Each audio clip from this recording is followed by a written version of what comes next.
नमस्कार दोस्तों, मैं engineer Lalit Kumar Jangad, faculty of mathematics. तो फ्रेंड्स, लास्ट क्लास में हमने एक्सरसाइज 13.2 स्टार्ट की थी और अदिश गुणनफल में हमने अदिश गुणनफल पढ़ा, उसके बाद उसका ज्यामितीय निरूपण पढ़ा और उसके बाद हमने अदिश गुणनफल के अदिश गुणधर्म के बारे में डिस्कस किया था। अब चलते हैं नेक्स्ट टॉपिक की ओर। घटक के पदों में अदिश गुणनफल। ठीक है भैया, घटक रूप में अदिश गुणनफल कैसे किया जाए, ठीक है ना भाई। तो देखो, इसको समझने के लिए सबसे पहले आपको समझना होगा आई का आई से, आई का जे से, आई का के से, यानी घटकों का गुणनफल। उसके बाद हम सदिशों का गुणनफल करेंगे। तो पहले घटक का गुणनफल पढ़ते हैं। ये हो गया एक्स एक्सिस, ये वाई एक्सिस और ये जेड एक्सिस। ठीक है भैया, एक्स एक्स का इकाई सदिश क्या होता है फ्रेंड्स, आई कैप, वाई एक्स का जे कैप और जेड एक्स का के कैप। ठीक है ना भैया, जैसा मैं आपको बता चुका हूँ, ये तीनों के तीनों एक्स वाई और जेड एक्स एक दूसरे से 90 डिग्री पे डिस्प्लेसमेंट में होते हैं, यानी 90 डिग्री कौन होता है, तीनों के मध्य। ठीक है ना, I cap J cap K cap के मध्य, या फिर हम कहे X X Y X Z X के मध्य, या फिर हम कहे आई कैप जे कैप और के कैप के मध्य। ठीक है ना, तो देखिए समझते हैं। सबसे पहले हम गुणा करते हैं आई का आई से। आई का आई से पहले मैं लिख देता हूँ, चूंकि ए डॉट भी कितना होता है भैया, ए का परिमाण बी का परिमाण कोस थीटा। ठीक है ना, तो आई डॉट आई कितना हो जाएगा इस फॉर्मूले के हिसाब से, ए की वैल्यू आई कैप, बी की वैल्यू भी आई कैप, तो यानी आई का परिमाण कोस। अब मेरे को बताइएगा, मैंने बताया था कोई भी सदिश खुद से 0 डिग्री कोण बनाता है।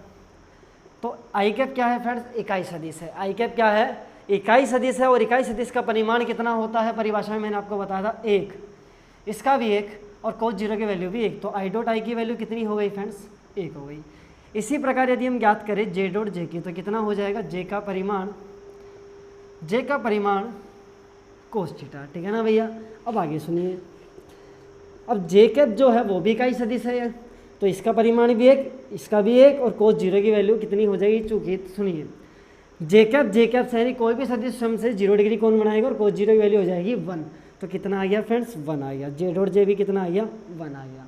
इसी प्रकार यदि हम बात करें के कैप का अदिश गुणनफल की के कैप से, तो के का परिमाण, इधर भी के कैप का परिमाण कोस के कैप खुद से बनाएगा 0 डिग्री, ये हो गया 1 और ये भी हो गया 1 और ये हो गया 1। तो के डॉट के भी कितना आ गया फ्रेंड्स, 1 आ गया। इसलिए हम कह सकते हैं I dot I, J dot J, के डॉट के कितना हो जाएगा, 1। ठीक है ना भैया। अब सुनो, तो आपको एक बात हमेशा याद रखनी है, दो समान घटकों का अदिश गुणनफल 1 होता है। किसका भैया, समान घटकों का, I dot I, J dot J और के डॉट के का। ठीक है ना भैया। अब आगे हम बात करते हैं डिफरेंट के गुणनफल की, यानी आई का जे से, जे का के से। ठीक है ना, तो पहले मैं बात करता हूँ आई का जे से गुणनफल किया जाए तो। ठीक है, आई का ऐसे तो कर लिया आपने, अब आई का करते हैं जे से। तो देखिएगा फ्रेंड्स, आई का परिमाण, जे का परिमाण और आई और जे के मध्य कोण कितना होगा, तीनों अक्ष एक दूसरे से 90 डिग्री बनाते हैं, तो ये 90 डिग्री हो जाएगा। तो कोस 90 डिग्री, आई और जे के मध्य 90 डिग्री कोण रहेगा। और कोस 90 की वैल्यू कितनी होती है मेरा भाई, 0। ये दोनों तो इकाई सदिश है, तो इनका परिमाण तो 1 हो गया, लेकिन कोस 90 की वैल्यू 0 हो गई और 0 से मल्टीप्लाई होकर आई डॉट जे कितना आ गया, 0। और जैसा कि मैं आपको बता चुका हूँ, आई डॉट जे 0 है तो अदिश गुणा क्रम विनिमय होता है, तो जे कैप डॉट आई, इन दोनों का क्रम चेंज कीजिए, ये भी कितना होगा फ्रेंड्स, 0 होगा। ठीक है ना। इसी प्रकार मैंने गुणनफल किया आई का के से, आई कैप का के कैप से जब अदिश गुणा किया जाएगा तो देखते हैं कितना आता है, आई का परिमाण, के का परिमाण कोस। अब आई और के मध्य भी कितना कोण बनेगा भैया, 90 डिग्री, तो कोस 90 की वैल्यू 0 हो जाएगी। इन दोनों का परिमाण इकाई सदिश है तो 1 हो जाएगा। तो आई कैप डॉट के कैप की वैल्यू भी कितनी हो गई, 0। और क्रम विनिमय गुणधर्म का पालन करें तो के कैप डॉट आई कैप की वैल्यू भी 0। ठीक है ना भैया। इसी प्रकार यदि हम जे डॉट के कैप से गुणा, जे का के से गुणा करें तो कितना आ जाएगा, जे का परिमाण, के कैप का भी परिमाण कोस 90 डिग्री, क्योंकि जे और के मध्य भी कोण कितना रहेगा, 90 डिग्री। इसका परिमाण 1, इसका भी 1 और इसका 9 कोस 90 की वैल्यू कितनी, 0। तो जे कैप डॉट के कैप की वैल्यू कितनी आ गई 0। इसी प्रकार के कैप डॉट जे कैप यानी क्रम विनिमय नियम का पालन करते हैं तो इसकी वैल्यू भी 0। तो एक बात समझ में आती है, पर वो बात क्या है कि जब दो सदिश समान होते हैं, दो घटक समान होते हैं, तो उनका अदिश गुणनफल 1 आता है। ठीक है भैया, दो समान घटकों का अदिश गुणा तो 1 आता है, लेकिन दो अलग अलग घटकों का गुणा किया जाए, कौन सा गुणा, अदिश गुणा किया जाए। ठीक है ना भैया, जब दो अलग अलग घटकों का अदिश गुणा किया जाए तो उसकी वैल्यू आ जाएगी 0। तो इस बात को हमेशा याद रखना है आपको। ठीक है ना भैया, समान का 1 और डिफरेंट का 0, क्या, अदिश गुणा। तो उतार लीजिएगा। फिर भी कोई प्रॉब्लम आपको आए तो वीडियो को एक बार रिपीट करके ज़रूर देखिएगा। ठीक है ना भाई। अब चलते हैं, इसी के बाद हम बात करेंगे, ये सब आपने देख लिया है, अदिश गुणनफल की अब बात करते हैं। तो देखिएगा फ्रेंड्स,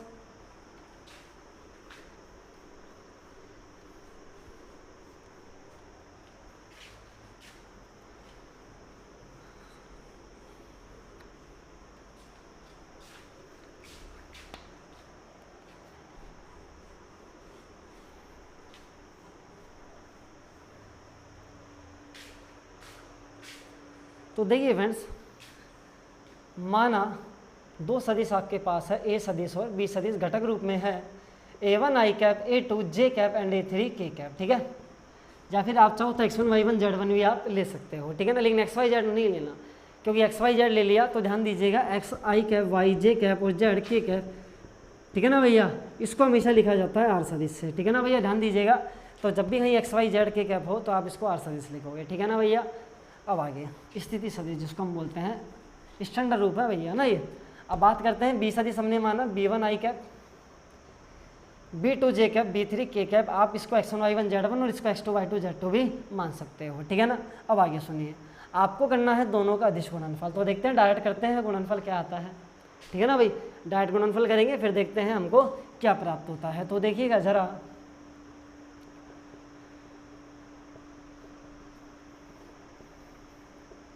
डॉट ए की वैल्यू रखिए, बी की वैल्यू रख देते हैं, B1 I cap, B2 J cap and B3 K cap. ठीक है, तो देखते हैं, पहले A1 का गुणा इन तीनों से, फिर A2 का गुणा तीनों से, फिर A3 का गुणा तीनों से। तो देखते हैं क्या आता है।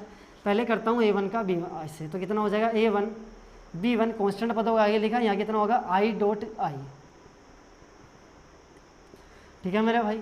इसी प्रकार A1 यह कितना हो गया B2 और I डॉट J, फिर A1 ये इधर B3 I डॉट K। ठीक है भैया, प्लस अब बात करते हैं A2 की, A2 B1 J dot I। अब आप बोलोगे सर जी अदिश गुणा आपने J और I के मध्य क्यों लगाया, यहाँ I और I के मध्य क्यों लगाया, यहाँ IJ के मध्य और यहाँ K के मध्य क्यों लगाया, आपने A1 B1 के मध्य क्यों नहीं लगाया, A1 B2 और A1 B3 के मध्य में क्यों नहीं लगाया। तो देखो जी सुनिए, अदिश गुणा होता है दो सदिशों के मध्य। किसके मध्य भैया, दो सदिशों के मध्य। तो A और B1, A1 B1 A1 A2 A3 B1 B2 B3 ये हमारे सदिश नहीं है, ये हमारे हैं गुणांक। ठीक है ना, घटकों के गुणांक है। सदिश क्या है, I कैप और I cap, J cap J cap K cap K cap, यानी I cap J cap K cap तीनों कौन से सदिश है भैया, इकाई सदिश। ठीक है, तो इसीलिए जो अदिश गुणा होगा वो हमेशा सदिशों के मध्य होगा, चाहे वो इकाई सदिश हो। ठीक है, तो इसीलिए हमने इन दोनों संख्याओं के मध्य नहीं लगाना है, आपको लगाना है आपके घटकों के मध्य यानी इकाई सदिशों के मध्य। ठीक है, तो आपने किया A2 को B1 से, अब करते हैं A2 को B2 से। तो देखते हैं कितना आता है A2 B2 J cap dot J cap. ठीक है, इसी प्रकार plus A2 B3 J dot K, फिर A3 करते हैं A3 B1 A3। ठीक है भैया, A2 का हमने लास्ट कर दिया है, B3 से J डॉट K कर दिया है। अब A3 का B1 से किया, कितना आ जाएगा friends, sorry K cap dot I cap. ठीक है, A3 B2 I cap dot J cap, A3 B3। ठीक है, तो कुछ ना कुछ तो प्रॉब्लम है ये, सॉरी थोड़ा सा भी ध्यान अड़ जाए तो मिस्टेक हो जाती है। ठीक है ना भैया, इसलिए ध्यान से देखिएगा। जब A3 का B2 से करेंगे तो K डॉट J आएगा, कितना आएगा K डॉट J, यहाँ ठीक है K डॉट है, यहाँ कितना आएगा K डॉट K। ठीक है भाई, अब देखिएगा जैसा कि मैंने आपको बताया था, समान सदिशों का गुणा तो 1 हो जाएगा और डिफरेंट का कितना हो जाएगा 0। तो देखिएगा आई डॉट आई का कितना हो गया 1, तो a1 इंटू a1 b1 और गुणा 1 से करोगे तो ये आ जाएगा, क्योंकि इसकी वैल्यू 1 रखी, इन तीनों को गुणा किया तो यही आएगा। ठीक है, इसकी वैल्यू 0 हो जाएगी, 0 से गुणा होगी सब कुछ 0, आई डॉट के की भी 0, जे डॉट आई की भी 0, जे डॉट जे की कितनी हो जाएगी 1, तो यहाँ कितना आ जाएगा a2 b2 जे डॉट के की 0, के डॉट आई की 0, के डॉट जे की भी 0, के डॉट के की वैल्यू कितनी 1, तो ये हो जाएगा a3 एंड b3, बाकी सारे 0। तो देखिएगा आपको क्वेश्चंस में इस प्रकार अदिश गुणा नहीं करना है। आप सोचो सर जी इतना बड़ा गुणा करना है, नहीं, ये हमने एक निष्कर्ष निकालने के लिए इतना बड़ा गुणा किया है। आपको ध्यान रखना है कि जब भी आप दो घटक रूप में दो सदिशों का गुणनफल करो, घटक के पदों में या घटक रूप में दो सदिशों का गुणनफल करो, तो आपको सीधा आंसर क्या आने वाला है, आई का आई से कर दो साहब, यानी a1 गुणा b1, j2 के गुणांक का j के गुणांक से कर दो और k कैप के गुणांक का k कैप के गुणांक से कर दो, ये आपका आंसर हो जाएगा। ठीक है ना, तो याद रखिएगा जब भी घटक रूप में दो सदिशों का अदिश गुणा करते हैं तो क्या याद रखना है भैया, आपको आई का आई से करना, j के गुणांक का j के गुणांक से, k कैप के गुणांक का k कैप के गुणांक से, बाकी आपका आंसर आ जाएगा। फिर भी कोई प्रॉब्लम आपको आती है फ्रेंड्स तो वीडियो को एक बार रिपीट करके ज़रूर देखिएगा। ठीक है ना भैया, अब चलते हैं नेक्स्ट टॉपिक की ओर।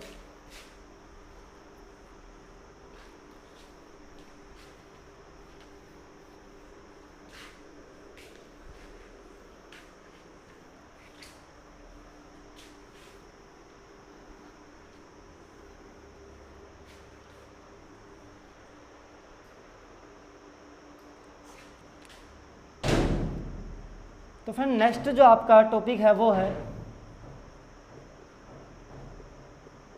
दो सदिशों के मध्य कोण।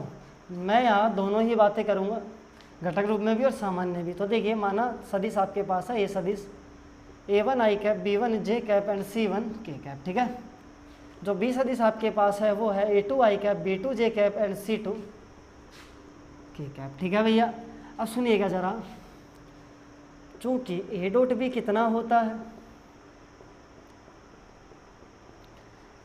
है कि नहीं होता, तो यहाँ से कोष्ठता की वैल्यू कितनी हो जाएगी, a डॉट बी बटे a का परिमाण b का परिमाण। तो अब यहाँ से क्या कीजिएगा, कोस को इधर लगा दीजिएगा, तो कोस इधर जाके हो जाएगा कोस इनवर्स। क्या हो जाएगा, कोस इनवर्स। तो थीटा की वैल्यू आपके पास प्राप्त हो जाएगी। ठीक है ना भैया, बताएंगे कैसे ज्ञात करते हैं, इस सूत्र का प्रयोग करेंगे एक्सरसाइज में। ठीक है ना, उतार लीजिएगा। अब आगे बात करते हैं यदि घटक रूप में है, यदि घटक रूप में है तो फिर देखिएगा कोस थीटा कितना हो जाएगा, a डॉट बी, तो वैल्यू पुट कीजिएगा। एक सूत्र तो आपको ये काम में लेना है, इसके बाद आगे बढ़ रहे हैं। a1 I cap b1 J cap c1 k cap, b सदिश कितना हो जाएगा, a2 I cap b2 J cap and c2 k cap. ठीक है जी, इसी प्रकार a का परिमाण कितना हो जाएगा, a1 का स्क्वायर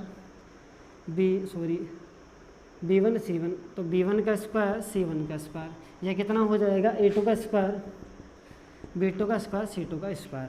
तो देखिए फ्रेंड्स, जैसा कि मैंने आपको बताया था घटक रूप में हो तो क्या करना, आई का आई से करना है तो आंसर आ जाएगा, या फिर फॉर्मूला हमारे पास आ जाएगा a1 a2 b1 b2 c1 and c2, कोई दिक्कत वाली बात नहीं है। अंडर रूट और यहाँ आ जाएगा, यह आपका फाइनल सूत्र हो जाएगा। तो देखो आपको जैसा भी क्वेश्चन मिले उसके अकॉर्डिंग आप तो या सीधा सूत्र काम में लीजिए या फिर आप घटक रूप में सूत्र काम में लीजिए। ठीक है ना भैया, तो उतार लीजिएगा। फिर देखते हैं नेक्स्ट टॉपिक। तो फ्रेंड्स नेक्स्ट टॉपिक आपका है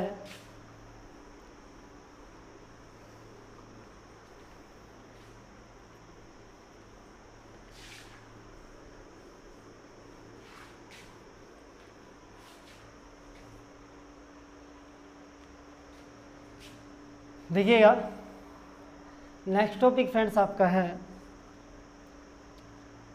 किसी सदिश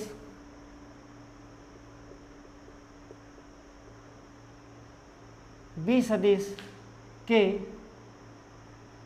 सदिश ए सदिश के अनुदिश व लंबवत दिशा में घटक। ठीक है भाई, ये आपका टू बी हो गया, ठीक है ना। तो देखते हैं कैसे करना है ना भैया, कहना क्या चाह रहा है। तो देखिए फ्रेंड्स, माना ये हमारे पास है ए सदिश और ये हमारे पास है बी सदिश। आपने क्या किया, बी सदिश से ए सदिश पर लंब डाला, ठीक है, बी एम क्या डाला भैया, बी एम। तो ध्यान दीजिएगा ये मूल बिंदु हो, ठीक है, या फिर आप इसका प्रतिच्छेद बिंदु हो, कुछ भी नाम दे दो आप, ठीक है। अब आगे सुनो, हमको ज्ञात करना है बी सदिश का ए सदिश, यानी ये वाला जो आपका है ना ए सदिश, जिसको देते चलो ए, ये आपका पूरा हो गया यहाँ से लेकर यहाँ तक ए सदिश, ठीक है। तो बी सदिश का ए सदिश के अनुदिश, अनुदिश का मतलब है बी सदिश का ए सदिश के अनुदिश, यानी इस दिशा में कोई घटक कितना होगा, ठीक है। और ए सदिश के लंबवत कौन सा हो जाएगा, बी एम, ठीक है। तो ध्यान दीजिएगा, बी सदिश का ए सदिश की दिशा में या के अनुदिश तो घटक हो गया ओ एम, क्या हो गया ओ एम, ठीक है भैया, क्या हो गया ओ एम। और लंबवत क्या हो गया, यानी ए सदिश के लंबवत घटक कौन सा चल जाएगा, ये एम बी सदिश, क्या हो जाएगा फ्रेंड्स, एम से लेकर बी तक जो सदिश जा रहा है ना भैया, ये वाला ये हो जाएगा, ठीक है। अब देखिए आपको इन दोनों के सदिश की वैल्यू ज्ञात करनी है, ठीक है मेरे भाई। तो देखते हैं कैसे ज्ञात करेंगे। तो सबसे पहले त्रिभुज ओ एम बी से यदि सदिशों का त्रिभुज नियम लगाया जाए, यदि सदिशों का त्रिभुज नियम लगाया जाए तो ये दो भुजा एक ही क्रम में है, ठीक है। तो हम कह सकते हैं बी सदिश बराबर होगा ओ से लेकर एम तक का जो सदिश है ओ एम सदिश प्लस एम से लेकर बी तक के सदिश के योग के बराबर ओ एम सदिश प्लस के एम से बी सदिश, ठीक है ना भैया। सदिश त्रिभुज सदिश योग का त्रिभुज नियम के अकॉर्डिंग, ठीक है। अब आगे सुनिएगा, ठीक है। यहाँ पे ओ एम सदिश क्या है, ओ एम सदिश जो आपका है वो है बी सदिश का ए सदिश के अनुदिश घटक, अनुदिश घटक, और जो एम से लेकर बी सदिश है, एम से लेकर बी तक का जो सदिश है वो है बी सदिश का ए सदिश के लंबवत घटक, ठीक है मेरा भाई। आपको इन दोनों की वैल्यू ज्ञात करनी है, मैंने दिया इसको इक्वेशन नंबर फर्स्ट। तो देखो कैसे ज्ञात करेंगे, ध्यान से सुनना। ओ एम सदिश सबसे पहले ज्ञात कर रहा हूँ, ओ से लेकर एम तक का सदिश। तो फ्रेंड जरा ध्यान से सुनना आप, जब आपके पास किसी भी सदिश का कैप होता है ना मेरे भाई, कैप, और आपसे पूछा जाए कि 7 इकाई लंबाई या फिर मैं कहूँ 7 इकाई परिमाण, 7 इकाई परिमाण का मतलब क्या है, उसकी जो लंबाई है वो है 7 इकाई है, क्या है 7 इकाई है। तो देखिएगा यदि आपको किसी सदिश का, यदि आपके पास किसी भी सदिश का कैप है यानी इकाई सदिश है, तो आप चाहो तो उससे 5 इकाई लंबा बनाओ, 6 इकाई लंबा, x इकाई लंबा सदिश बनाओ, या फिर आप ओ एम सदिश या फिर मैं कहूँ ओ एम लंबाई का सदिश भी आप बना सकते हो। तो देखिएगा मैं लिख सकता हूँ ओ एम सदिश कितना हो जाएगा, ये जो हमारा सदिश है वो है ए कैप, ठीक है ना। इस ए सदिश का इकाई सदिश हो जाएगा ए कैप, और आपको कितनी लंबाई का चाहिए फ्रेंड्स, उसे लेकर एन तक, यानी ओ एन। ध्यान दीजिएगा सदिश नहीं लगाया, ये दूरी है, ये दूरी है, ये एक लंबाई है, ठीक है ना मेरे भाई। अब आगे आइएगा, जैसा कि मैंने आपको बताया था, जो हमारा ओ एम था, ओ से लेकर जो एम तक हमारे पास आया था फ्रेंड्स, वो हमने, आपको याद हो तो लास्ट क्लास में, ठीक है ना भैया, लास्ट क्लास में हमारे पास आया था ओ एम की वैल्यू बी कोस थीटा, कितनी आई थी, बी सदिश का परिमाण कोस थीटा, ये हो गया ए कैप, ठीक है ना मेरा भाई, कोई दिक्कत वाली बात नहीं है। अब आगे सुनते जाइएगा,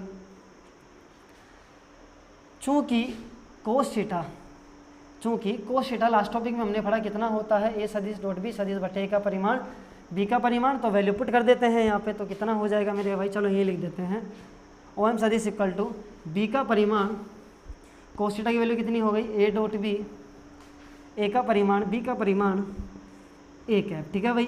तो ध्यान से सुनना भैया, बी के परिमाण से बी का परिमाण कैंसल आउट हो जाएगा, तो आपके पास आ जाएगा ओ एम सदिश equal to A dot B सदिश बटे ए सदिश का परिमाण। क्या इस ए सदिश को मैं लिख सकता हूँ, सॉरी ए कैप को मैं लिख सकता हूँ सदिश बटे सदिश का परिमाण, इस कैप को मैंने लिख दिया है, ठीक है ना भाई।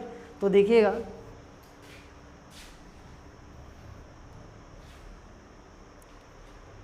तो अब देखते हैं ओ एम कितना आता है। तो ओ एम आपके पास हो जाएगा, यानी ओ एम सदिश आपके पास हो जाएगा ए डॉट बी, ये दोनों का तदिश गुणनफल ब्रैकेट के बाहर आ जाएगा ए सदिश, ये सदिश आ गया, नीचे परिमाण और परिमाण कितना हो जाएगा, ये सदिश के परिमाण का स्क्वायर। तो ये आपका अनुदिश घटक हो गया है बी सदिश का ए सदिश की दिशा में, ठीक है ना। फॉर्मूला आप याद रख सकते हो सीधा। वैसे तो इस टॉपिक के ऊपर कोई क्वेश्चन नहीं है, लेकिन फिर भी आप याद रखिएगा, ठीक है ना भैया।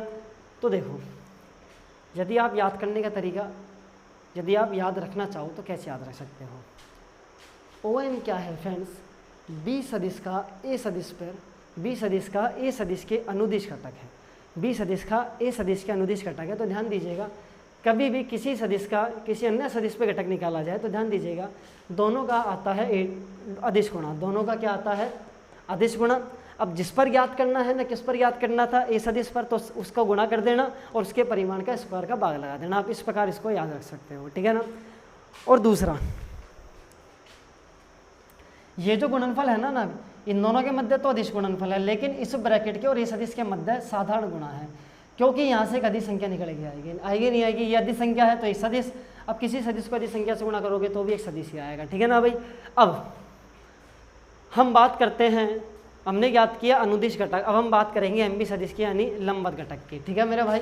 तो देखिएगा, चूंकि बी सदिश इक्वल टू ओ एम सदिश प्लस एम बी सदिश, तो फ्रेंड्स आपका जो लंबवत घटक यानी एम से बी की ओर जाने वाला सदिश कितना हो जाएगा, एम बी सदिश इक्वल टू बी सदिश माइनस ओ एम सदिश, ठीक है भाई। अब ओ एम की वैल्यू कितनी है, ये रही आपके पास,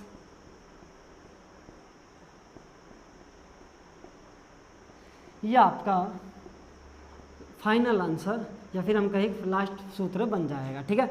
अब यदि उल्टा हो जाए कि ए सदिश का बी सदिश के अनुदिश याद कीजिए, तो आपको क्या करना है, इस सूत्र में एक ही जगह बी रख देना, ठीक है भैया। यहाँ भी एक ही जगह बी और बी की जगह ए, यानी परस्पर आप एक्सचेंज कर देना, ठीक है ना भैया। ये आपका आंसर हो गया है, सॉरी ये आपका फॉर्मूला हो गया है। फिर भी कोई प्रॉब्लम आपको आती है तो वीडियो को एक बार रिपीट करके ज़रूर देखिएगा। और फ्रेंड्स, जैसे मैं आपको बता चुका हूँ, जो बेसिक कंसेप्ट है ना भैया, उनकी पकड़ मजबूत बनाए रखें, ठीक है ना भैया, वही आपको सफल बनाएंगे, ठीक है ना भाई। मैं पूरी एक्सरसाइज की बात कर रहा हूँ, एक्सरसाइज 13 और एक्सरसाइज 14 दोनों में सदिश के जो कंसेप्ट है बहुत हाई लेवल पे काम आने वाले हैं। तो आप अच्छे से बेसिक कंसेप्ट को याद रखिएगा। मिलते हैं नेक्स्ट क्लास में, धन्यवाद।